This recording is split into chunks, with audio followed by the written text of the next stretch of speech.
والصلاة والسلام على أشرف الأنبياء والمرسلين سيدنا محمد وعلى آله وصحبه وسلم.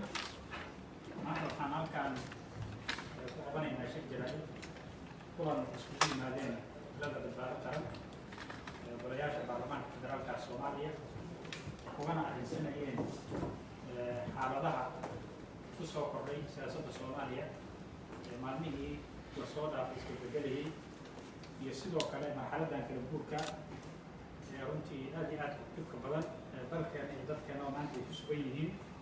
waxaan halkaan idinkula wadaagi doonaa qodobo ka soo baxay shirkan kutlada badbaado qaran ee golayaasha baarlamaanka federaalka Soomaaliya maanta ku yeelatay magaalada Muqdisho. marka koowaad waxaan soo dhaweynaynaa golaha badbaado qaran waa madal u taagan badbaadinta dalka iyo dadka Soomaaliyeed iyo qabashada doorasho xor iyo xalaal sidii dalka ay uga dhici lahayd.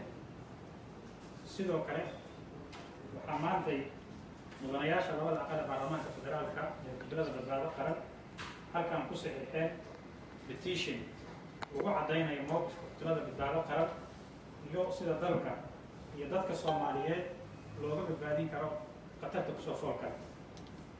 petitionkan waxaa kaloo ku jira baaqaan u dirayna dadka Soomaaliyeed dowladaha iyo hay-adaha dawliga ee daneeya arrimaha Soomaaliya si aan ugu caddayno khatarta farmaajo ku yahay dalka iyo dadka Soomaaliyeed iyo qoriga dabka leh ee uu la meexanaabayo sidii dalka iyo dadka Soomaaliyeed looga badbaadin lahaa. fidnada hormuudka uu ka yahay ee la doonaya dalka in dib loogu celiyana la iskaga kaashan lahaa sidii looga hor istaagi lahaa. sidoo kale waxaan baaqanagaan ku caddaynay ama ku caddaynaynaa ugana digaynaa saraakiisha farmaajo ugu adeegsanayo burburinta dalka iyo adeegsiga awoodda ciidan ee muddooyinkii la soo dhaafay. waxaana leenahay nimaan idiin fuli doonin iuusan idin rarin dembiga aad ka geshiin dalka iyo dadka Soomaaliyeed berita adinka ayaa laydinkula xisaabtami doonaa ee farmaajo idinkula difaaci doona. waxaan sidoo kale halkaan ka caddaynaynaa oo kutladu ka caddaynaysa inaanan aqbalaynin muddo kordhin loo sameeyo hay-adaha dowladda ee farmaajo uu gadaal ka riixay doorashadan uu ku diiday.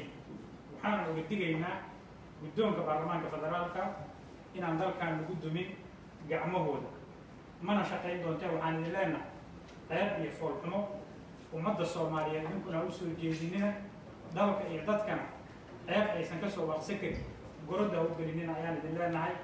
ee walaalayaalow dalka u tura dastuurka u hoggaansama.